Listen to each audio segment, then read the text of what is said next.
নাও দিদি ভাই, তোমার চা। কিরে দীপা, আজকের খবর কি? হাওয়া গরম। না, এখনো পর্যন্ত সব ঠিক আছে। এই তো আমি বাবা আর মাকে চা দিয়ে আসলাম। আর এক গাদা কথা শুনে এলি, সেটা বল। ও, আমি গায়ে মাখি না। বাবা তো সব সময় কিছু না কিছু বলতেই থাকেন। এতদিন আমি সহ্য করেছি, এখন তুইও কর। বাবা আর পাল্টালেন না, সব কিছুতেই কিছু না কিছু খুঁত ধরবেন, তারপর গোষ্ঠীর ষষ্ঠী পুজো করবেন। আমার কাজে সত্যিই তো অনেক ভুল হয় দিদি ভাই।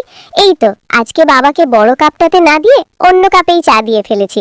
ব্যাস, আর হয়ে গেল। বাবা নিশ্চয়ই অনেক কথা শোনালেন। আচ্ছা বলতো, একদিন অন্য কাপে চা খেলে কি হয়? যত সব। আসলে মা তো এতদিন সব নিজের হাতে করেছেন, ওর কাছে তো শুনেছি বাবা তো ব্যস্ত থাকতেন কাজকর্ম নিয়ে, আর সংসারের সবকিছুই তো মাই সামলাতেন। সেটা অবশ্য তো দাদা ভাইও বলে, বাজার হাট এমনকি রেশনের দোকানেও মাই যেত। তুমি চা খাও দিদি ভাই, আমি দুপুরের রান্নার তরকারিটা কেটে ফেলি। কেন, তুই তরকারি কাটতে যাবি কেন? রিমা আসেনি? রিমার তো আজকে ছুটি, কাল যে বলে গেল। হ্যাঁ তাই তো, আজকে দুপুরে তো আমার রান্না করার কথা রয়েছে। সময় মতো রান্না না হলে তো বাবা আবার চিৎকার করে বাড়ি মাথায় তুলবে।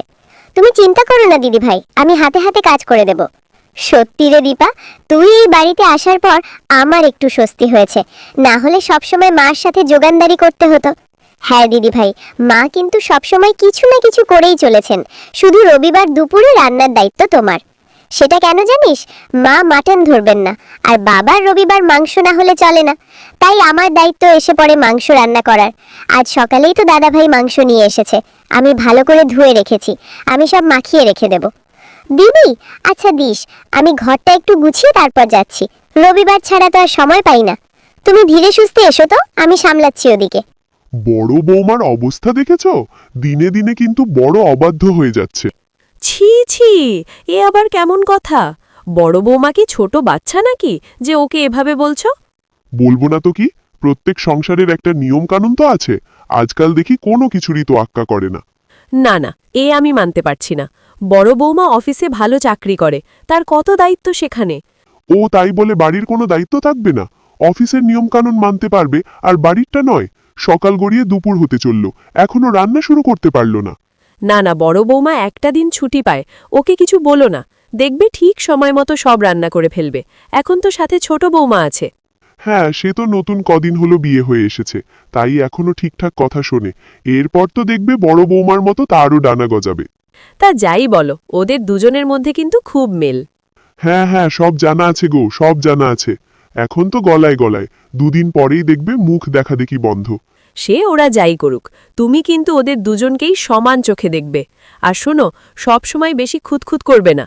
সংসারটা এখন ওদেরও, তাই ওদের নিজেদের মতো করে গোছাতে দাও। ও, তার মানে তুমি বলছো সব সময় আমি ওদের পিছে পড়ে থাকি? হ্যাঁ, এতদিন আমি ভূতের ভ্যাগার খেটে গিয়েছি। বিয়ের পর থেকে এ বাড়িতে এসেই তো রান্নাঘরে ঢুকে পড়লাম।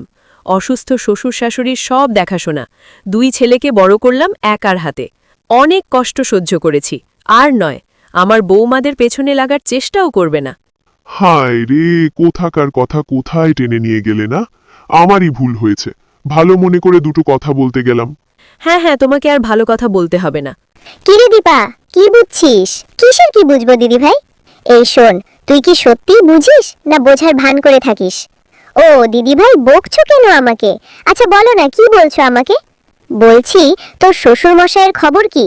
এখান থেকে যা বুঝলাম, কর্তাগিনীর কিন্তু আবার ঝগড়া হয়েছে, আর তার রেশ কিন্তু আমাদের দুজনের ওপর এসে পড়বে। হ্যাঁ গো, আমার কিন্তু কেমন ভয় ভয় করছে। ধুর, ভয় কিসের? এই বাড়িতে এসব রোজগারের ব্যাপার, মাঝে মধ্যেই হয়, পূর্ণিমা অমাবস্যার মতো। একটু পরেই দেখবি আবার ঠিক হয়ে যাবে। আর বাবা আমাদের বকবেন তো, পাত্তা দিবি না। ভগবান দুটো কান দিয়েছেন কেন শুনি, এক কানে শুনবি আর অন্য কান দিয়ে বার করে দিবি। কি রে, কি হলো তোর? ভয় কি? না গো দিদি ভাই, বাবা বকলে আমার একটুও খারাপ লাগে না, তবে আমার খুব ভয় লাগে অন্য কারণে। আমার ঠাকুমা আর দাদু, ওরাও নিজেদের মধ্যে মাঝে মধ্যেই খুব ঝগড়া করত। একদিন ঝগড়া করে দাদু ঘর থেকেই বেরিয়ে গিয়েছিল, আর কখনো ফিরে আসেনি। বোকা মেয়ে, তুই এত ভাবিস না, এরকম কিচ্ছু হবে না। আমাদের বাবা মাকে ছাড়া থাকতেই পারবেন না। বাবা একটু খিটখিটে মেজাজ, সবসময় চরমে থাকে, তাই ঝগড়া লেগে যায় দুজনের মধ্যে। আমাদের মা খুব ভালো, তাই না দিদি ভাই? সব সময় সাপোর্ট করেন আমাদের। হ্যাঁ রে, আমি যে চাকরি করি এখনো, সেটা তো মায়ের জন্যই হয়েছে রে। আমার চাকরি করা নিয়ে বাবা মায়ের সাথে কম ঝামেলা করেছেন। দুদিন তো প্রায় কথা বন্ধ ছিল, পরে অবশ্য মাই বাবাকে শান্ত করেছেন। সত্যি দিদি ভাই। নে নে, তাড়াতাড়ি কাজগুলো শেষ কর, আমি ততক্ষণে মাংসটা নামিয়ে ফেলি। এক্ষুনি দেখবি ডাক আসবে, বৌমা আর কতক্ষণ, বৌমা আর কতক্ষণ। এ কি, বড় বৌমা, ছোট বৌমা, খোকারা কোথায়? এখনো খেতে আসেনি কেন? আসলে বাবা, দাদার এক বন্ধুর বাড়িতে নিমন্ত্রণ ছিল, সেখানেই গেছে। বড় বৌমা, তুমি সব জেনেও আমাকে কিছু বললিনি কেন? সব তোমার বুদ্ধি, তাই না? তাই খোকাদেরও সাহস হলো আমাকে না বলে বেরিয়ে যাবার। আহা, কি হচ্ছে কি? ছেলেদের বিয়ে হয়েছে, ওরা বড় হয়েছে, কোথায় যাবে না যাবে সবকিছু তোমাকে বলে যাবে নাকি? আসলে অনেক পুরনো বন্ধু তো, অনেকদিন আগে থেকেই বলে রেখেছিল, তাই গেছে। আপনি বাড়িতে ছিলেন না, তাই আর আপনাকে বলে যেতে পারিনি। ছোট বৌমাও দেখছে বেশ কথা শিখে গেছে, তা কার থেকে ট্রেনিং নেওয়া হচ্ছে? বড় বৌমা নাকি অন্য কেউ? অনেক বকাবকি হয়েছে, এবারে খাওয়া শুরু করা যাক। আহা, মাংসের গন্ধ তো বেশ বেরিয়েছে। আরেকটু মাংস দেবো আপনাকে বাবা? থাক, আর তোমাদের আধ্যাত্মিক তার দরকার নেই, লাগলে আমি চেয়ে নিতে পারবো। না না বৌমা, তোমার বাবাকে বেশি মাংস দেবে না, বুঝেছ? ডাক্তার কম খেতে বলেছে। দিদি ভাই, তুমি তো বাড়ি থাকো না, সব কাজ তো আমাকেই করতে হয়। একদিন একটু বেশি কাজ করছো বলে এত কথা শোনাচ্ছ। শোন দীপা, তোর মতো আমি সারাদিন ঘরে বসে থাকি না, আমাকে রোজ বাইরে কাজে বেরোতে হয়। একটা দিন ছুটি পেয়েছি, তাও আমি সংসারের কাজ করব? আমি পারবই না। বাবা ঠিকই বলে দিদি ভাই, দুটো পয়সা রোজগার করো বলে তোমার বড্ড বেশি দেমাগ, মাটিতে পাই পড়ে না। কি? বাবা এই কথা বলেছে? ভালো তো, আমার দেমাগ আমি দেখাই।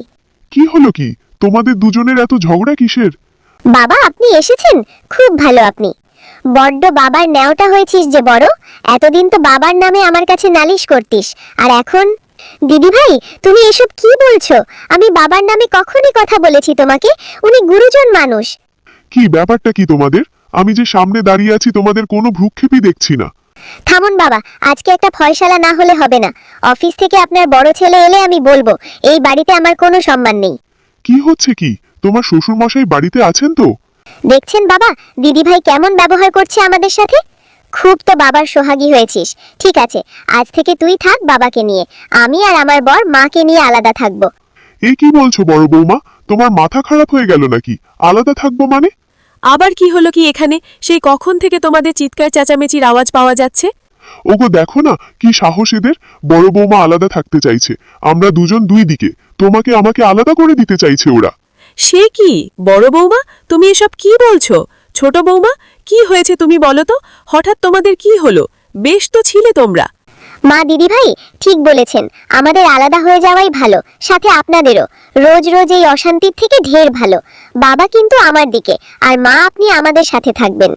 শুনছো তো সব? এই জন্যই আমি সব সময় শাসনে শাসনে রাখতাম। আমার সংসারটা শেষ হয়ে গেল, শেষ হয়ে গেল। সব তোমার জন্য হয়েছে। বৌমাদের সব সময় কথা শোনাও, এখন ওরাও পাল্টা জবাব দিচ্ছে। আর কি হবে এখন এই বুড়ো বয়সে? চলো আলাদা থাকি, সবই কপাল। আমি চলে যাব বড় ছেলে আর বড় বৌমার সাথে। আমার ভুল হয়ে গেছে গো, আমার খুব বড় ভুল হয়ে গেছে। আমি বৌমাদের কোনোদিনই ভালোবাসতে পারিনি, শুধু বকে গেছি, বারবার বলা সত্ত্বেও শুনিনি। এখন কি হবে গো? এই বয়সে আমাদের আলাদা হতে হবে। আমি পারবো না গো, আমি কিছুতেই পারবো না। তাহলে বল, বৌমাদের সাথে সবসময় খিটখিট করবে না? হ্যাঁ হ্যাঁ, কখনো করবো না। ওরা দুজন তো আমার মেয়েরই মতো। তাহলে বড় বৌমা, আজকে আলাদা থাকার ব্যাপারটা ক্যান্সেল করা হোক। আর ছোট বৌমা, তুমি তো ফাটিয়ে অভিনয় করেছ, হ্যাঁ, কালকেই নাটকে নাম লিখিয়ে দিয়ে আসবো। কি যে বলেন না মা আপনি, তুমি তো শিখিয়ে দিলে বলেই বলতে পারলাম। কি তোমরা কি সব বলছো বলো তো? আচ্ছা, এসব তোমাদের শাশুড়ি বউয়ের নাটক আমাকে জব্দ করার জন্য করেছিলে?